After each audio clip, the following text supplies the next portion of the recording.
Bonjour. Bonjour. Est-ce que jingle hein? Oui, j'adore. Alors. Franchement. Super. Alors, vous avez un invité aujourd'hui? Exactement. Donc, aujourd'hui, je vous ai ramené une association qui me tient vraiment à cœur. Une cause qui me tient à cœur. Nous avons avec nous Dr Moussaoui Moustapha, qui est président de l'association Al-Bada, qui est créée en 2006. Oui. L'objectif principal de l'association, c'est d'apporter de l'aide aux malades atteints du cancer. Donc, bonjour, monsieur Moussaoui. Bonjour. Marhaba bik, bienvenue parmi nous. Donc, vous allez un peu nous parler de l'association Al-Bada. Qu'est-ce qu'elle fait exactement? Quelles sont vos activités, rapidement? Bon, beaucoup d'activités. L'association Al-Bada, c'est une association d'aide aux malades atteints de cancer créée en 2006, comme vous l'avez dit. Donc on apporte de l'aide, on essaie d'améliorer un peu la prise en charge des malades atteints de cancer pour les patients notamment qui viennent se traiter à Blida. Et depuis juin 2018, l'association est devenue nationale, donc on va étendre un peu notre activité. Donc elle a été décorée, votre association, 2 fois, n'est-ce pas? Bien sûr, l'association a été reconnue par l'Organisation mondiale de la santé en 2015 pour le travail sur le tabac. Donc on a fait tout un travail sur le tabac qui a été reconnu par l'Organisation mondiale de la santé. Et en mai 2018, le 25 mai exactement, en mai 2018, l'association a été honorée à Genève en séance plénière, en présence de tous les ministres de la Santé du monde, et on a même fait un discours ce jour-là. Il y avait bien sûr 5 pays qui ont été honorés ce jour-là. L'association, les 4 autres pays, c'était des médecins qui avaient fait des travaux, alors que l'association, elle était décorée, honorée, et c'était une grande fierté pour l'Algérie, pour justement ce travail associatif, ce travail en réseau, c'est pour l'accompagnement des malades atteints de cancer. Donc vraiment, on a été vraiment très content que notre pays soit honoré pour ce travail associatif. Et je me rappellerai toujours un jour, le représentant de l'OMS qui était venu à Blida pour visiter Dar el-Ihsan, il nous avait dit à l'époque, Baketa, qu'il avait visité 37 pays africains, il n'a jamais vu une maison pareille. Très bien, justement, parlant de Dar el-Ihsan, moi j'ai un peu cherché sur Internet, j'ai pas eu l'occasion de venir vous visiter, mais je vais le faire très prochainement. J'ai vu que c'est une maison qui est extraordinaire, elle reçoit des personnes atteintes du cancer qui se traitent ici.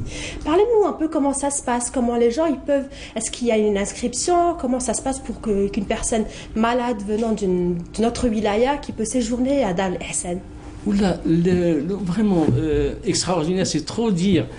Tout là, c'est un travail normal. C'est quelqu'un qui est malade. Il doit être dans les mêmes conditions ou même dans les meilleures conditions que s'il était chez lui. Donc nous, qu'est-ce qu'on a fait? On n'a rien fait d'extraordinaire. C'est-à-dire qu'on a fait un travail qui est tout à fait normal. Avant, en 2011, on avait une vieille villa qu'on avait aménagée, une vieille villa de Shahid qui nous avait mis à notre disposition. Et on avait vu que c'était exigu, que vraiment, être algérien, être atteint de cancer, on méritait mieux. C'est pour ça qu'on avait fait un radioton en mars 2012. Comment faire justement pour venir à Dar el-Ihsan? Comment vous contacter? À travers l'association? Pour nous contacter, bon, il y a là, bien sûr, dans un site internet, on a une page Facebook, on a un bureau d'accueil dans le CAC, on a bien sûr le téléphone, et il y a le bouche à oreille. Généralement, il y a le bouche à oreille qui marche très bien en Algérie. Donc vous C'est le avez... meilleur réseau social. Bien sûr, bien sûr. Voilà, c'est ça. En fait, les gens qui veulent vous contacter, ils tapent sur Google l'association Al-Bada Algérie, on a vos coordonnées. Bien sûr, il y a les coordonnées. Ça fait 13 ans que l'association existe.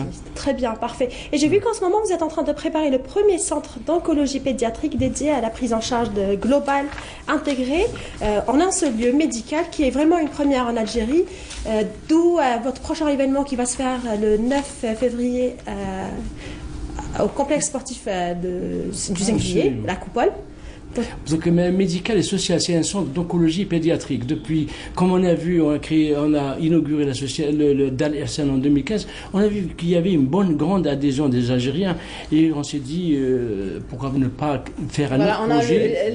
On a l'affiche de l'événement que... Ce serait, bon, l'événement, ce serait de créer un centre d'oncologie pédiatrique avec justement un pôle social où il y a la maison des parents est reliée par une liaison avec l'hôpital hôpital où l'enfant aura des soins. Donc c'est, comme vous l'avez dit, si bien c'est un centre intégré où il y a l'école, les jeux, les loisirs, les soins et la famille de l'enfant atteint de cancer. Donc pour cet événement, pour ce projet qui est national, donc on invite tout un chacun à participer avec nous pour ce projet, parce que c'est un projet algérien, c'est un projet qui a été fait par des Algériens, par justement un bureau d'études que nous remercierons jamais assez, c'est M. Zeralga, qui a fait ce travail architectural les plans ont été validés par le ministère de la Santé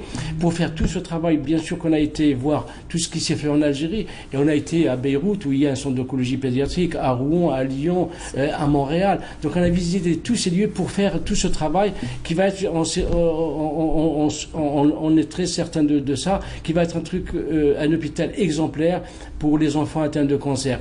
Pour ce projet, et pour commencer à communiquer sur ce projet, on a décidé de faire un grand événement à la Coupole le 9 février de 10h à 22h en collaboration avec la direction de la jeunesse et des sports d'Alger. Avec des spectacles, des bien sûr, comment ça va se passer? Il y aura le relais. Qu'est-ce que c'est que le relais? Le relais, c'est justement, ça va symboliser un peu la difficulté des malades atteints de cancer dans leur maladie, dans leur parcours, pour les examens complémentaires. Et là, ça va être un peu dirigé vers l'enfant, où il y aura bien sûr le matin de 10h à 14h, il y aura des exhibitions sportives, tous les sports. Il y aura l'escrime, il y aura le volley, il y aura le basket, il y aura le judo avec justement Salima Souakri. Ce sera la marraine. On l'a vu, la marraine de ce relais, de ce projet. Donc l'après-midi, ce sera de 14h à 17h. Il y aura des animations enfantines pour les enfants, avec des clowns, des magiciens, avec beaucoup d'exhibitions pour les enfants. Et après, il y aura des artistes qui vont se produire. Et on invite justement par l'occasion tous les artistes qui veulent participer à cet événement, à ce projet national, à venir et à nous contacter, ou on peut les contacter. On rappelle juste l'adresse Facebook. Donc c'est l'association Al-Badr. L'association Al-Badr, on vous donne rendez-vous le 9 février à partir de 10h, 22h. Donc à vous, téléspectateurs, donc je vous donne rendez-vous. Venez participer pour la bonne cause. Et chose est sûre, Wahida, il sera. Voilà. Ça, c'est sûr. Allez,